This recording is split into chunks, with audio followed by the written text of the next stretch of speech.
NIM 2020-12032, kelas akuntansi A. Di sini saya akan menjelaskan materi manajemen pengantar mengenai bab manajer sebagai pembuat keputusan. Pembuat atau pengambil keputusan. Pengambilan keputusan adalah proses bagaimana menetapkan suatu keputusan yang terbaik, logis, rasional, dan ideal berdasarkan fakta, data, dan informasi dari sejumlah alternatif untuk mencapai sasaran-sasaran yang telah ditetapkan dengan risiko terkecil, efektif, dan efisien untuk dilaksanakan pada masa yang akan datang. Pengambilan keputusan atau decision making diproses oleh pengambil keputusan atau decision maker yang hasilnya keputusan atau decision. Kemudian, jenis dan macam keputusan. Jenis keputusan ada dua, yaitu keputusan tidak terstruktur atau non-problem decision. Keputusan tidak terstruktur sifatnya adalah tidak terjadi berulang-ulang dan tidak selalu terjadi. Keputusan ini dilakukan oleh manajemen tingkat atas atau top manager. Yang kedua, keputusan terstruktur atau problem decision. Keputusan yang dibuat menurut kebiasaan, aturan, atau prosedur. Keputusan-keputusan ini rutin dan berulang-ulang. 3 jenis keputusan terprogram. Yang pertama, prosedur. Prosedur adalah serangkaian langkah yang berurutan yang digunakan manajer untuk merespon masalah terstruktur. Yang kedua, peraturan. Peraturan adalah pernyataan eksplisit yang memberitahu manajer apa yang boleh dan tidak boleh dilakukan. Kemudian kebijakan, yang merupakan pedoman dalam pembuatan keputusan. Berlawanan dengan peraturan, kebijakan menciptakan parameter umum bagi pembuat keputusan dan bukan menyatakan secara spesifik apa yang boleh dan tidak boleh dilakukan. Kemudian macam keputusan. Yang pertama, keputusan auto-generate. Keputusan semacam ini diambil dengan cepat dan kurang mempertimbangkan data, informasi, fakta, dan lapangan keputusannya. Keputusan auto-generate ini kurang baik, sebab risikonya tinggi. Yang B, keputusan indus. Keputusan indus diambil berdasarkan scientific management atau manajemen ilmiah, sehingga keputusan itu logis, ideal, rasional untuk dilaksanakan dan risikonya relatif kecil. Cuma proses pengambilan keputusan lebih lambat. Selanjutnya, model pengambilan keputusan. Ada 3 model, yaitu model klasik, model administratif, dan model politis. Model klasik. Model pengambilan keputusan yang didasarkan pada asumsi bahwa manajer sebaiknya membuat keputusan yang logis, yang selaras dengan kepentingan ekonomis organisasi. Yang kedua, model administratif. Model pengambilan keputusan yang menggambarkan bagaimana manajer membuat keputusan secara nyata dalam situasi yang berjiringkan keputusan tidak berprogram, ketidakpastian, dan ambiguitas. Kemudian model politis.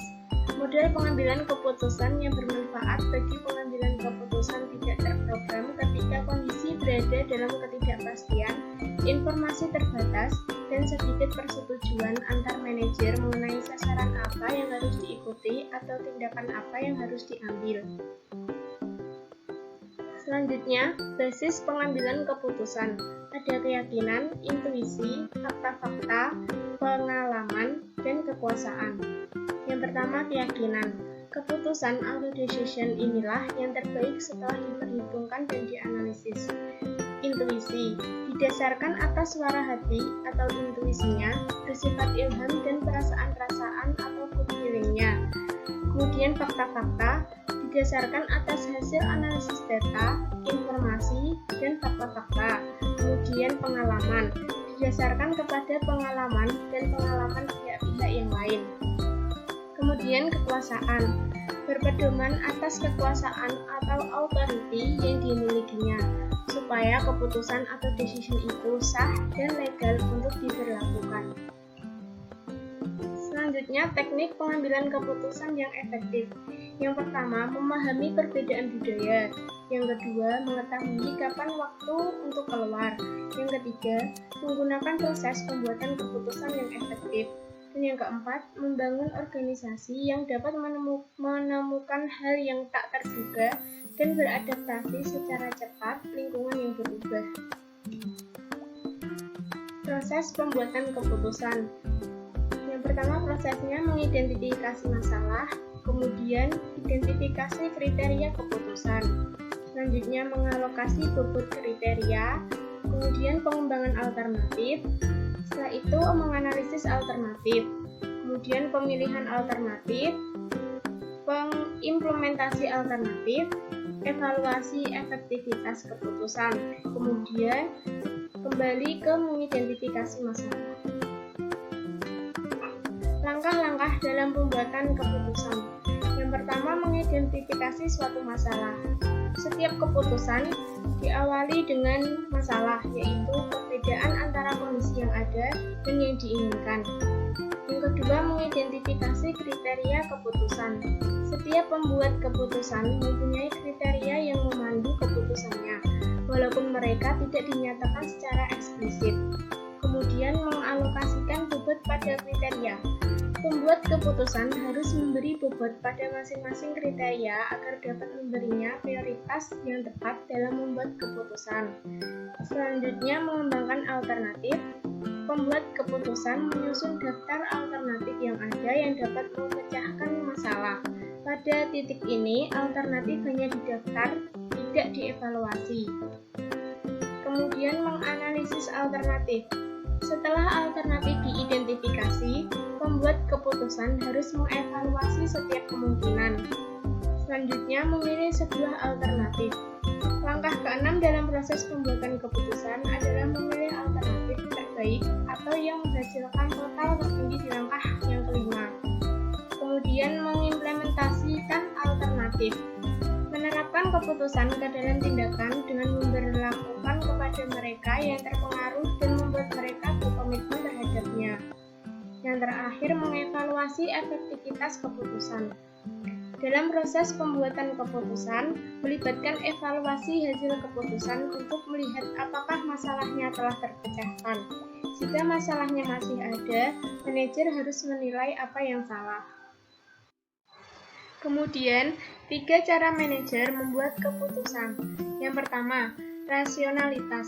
Asumsi rasionalitas. Pembuat keputusan yang rasional akan sangat objektif dan logis. Pembuat keputusan yang rasional akan secara konsisten menghasilkan pemilihan alternatif yang memaksimalkan kemungkinan tercapainya tujuan tersebut. Yang kedua, rasionalitas terikat. Pendekatan yang lebih realistik untuk menjelaskan bagaimana manajer membuat keputusan adalah konsep rasionalitas terikat, yang menyatakan bahwa manajer membuat keputusan yang rasional namun terbatas atau terikat oleh kemampuannya memproses informasi. Yang ketiga, peranan intuisi. Membuat keputusan yang didasarkan pada pengalaman, perasaan, dan akumulasi pertimbangan. Membuat keputusan intuitif dapat melengkapi baik pembuatan keputusan rasional maupun rasionalitas terikat. Kemudian, kondisi pembuatan keputusan. Yang pertama, kepastian. Situasi yang ideal untuk membuat keputusan adalah kepastian, yaitu situasi di mana manajer dapat membuat keputusan yang akurat, karena hasil dari setiap alternatif sudah diketahui. Yang kedua, risiko. Kondisi di mana pembuat keputusan dapat mengestimasikan kemungkinan hasil yang pasti. Yang ketiga, ketidakpastian. Manajer menghadapi situasi pembuatan keputusan yang tidak pasti. Dalam kondisi tersebut, pilihan alternatif dipengaruhi oleh terbatasnya informasi yang tersedia dan orientasi psikologi dari pembuat keputusan. Selanjutnya, gaya dalam pembuatan keputusan. Yang pertama, gaya berpikir linear. Gaya memutuskan yang dipengaruhi oleh preferensi orang untuk menggunakan data serta fakta eksternal dan memproses informasi ini melalui pemikiran yang rasional dan logis. Yang kedua, gaya berpikir non-linear. Gaya memutuskan yang dicirikan oleh preferensi orang untuk menggunakan sumber informasi internal dan memproses informasi ini dengan pencerahan, perasaan, dan pendapat internal. Kemudian, bias dan kesalahan pembuatan keputusan. 1. Bias terlalu percaya diri. cenderung berpikir bahwa mereka tahu lebih banyak dari yang mereka lakukan atau memiliki pandangan positif yang tidak realistis tentang diri mereka sendiri dan kinerjanya. Yang kedua, bias gratifikasi segera, membuat keputusan yang cenderung menginginkan imbalan segera dan menghindari biaya segera. Yang ketiga, bias efek jangkar, menggambarkan situasi ketika pembuat keputusan menetapkan informasi awal sebagai titik awal dan kemudian setelah ditetapkan gagal menyesuaikan secara memadai informasi berikutnya. Yang keempat, bias persepsi selektif, membuat keputusan mengorganisasikan dan menginterpretasikan kejadian secara selektif berdasarkan persepsinya dan bias. Yang kelima, bias konfirmasi, membuat keputusan yang mencari informasi yang menegaskan lagi pilihannya yang lalu dan mengurangi informasi yang bertolak belakang dengan penilaian di masa lalu. Yang keenam, bias pembingkaian, membuat keputusan memilih dan menyoroti aspek-aspek dari situasi tertentu tetapi membuang yang lain. Yang ketujuh, bias ketersediaan, membuat keputusan cenderung mengingat kejadian terakhir dan yang terpampang jelas di benak mereka. Yang kedelapan, bias representasi, membuat keputusan menilai kemungkinan terjadinya sebuah kejadian berdasarkan seberapa mirip hal itu dengan kejadian yang lain atau serangkaian kejadian. Yang kesembilan yaitu bias ketidakteraturan, membuat keputusan mencoba mencari arti dari kejadian yang bersifat acak. Yang ke-10, kesalahan biaya tertanam, membuat keputusan lupa bahwa pilihan saat ini tidak dapat mengubah masa lalu. Mereka secara salah berusaha memperbaiki pengeluaran di masa lalu termasuk waktu, uang, dan usaha dalam menilai pilihan ketimbang memperhatikan konsekuensi di masa depan. Yang ke-11, bias melayani diri sendiri, membuat keputusan yang cepat memperoleh kredit poin atas keberhasilannya dan menyalahkan segala kegagalan pada faktor dari luar. Dan yang terakhir, bias pengamatan, kecenderungan pembuat keputusan untuk melakukan kesalahan karena percaya bahwa setelah hasilnya diketahui, mereka dapat secara akurat memprediksi hasil dari suatu kejadian. Terima kasih. Sekian dari materi yang saya sampaikan. Apabila ada kesalahan, mohon dimaafkan. Wassalamualaikum warahmatullahi wabarakatuh.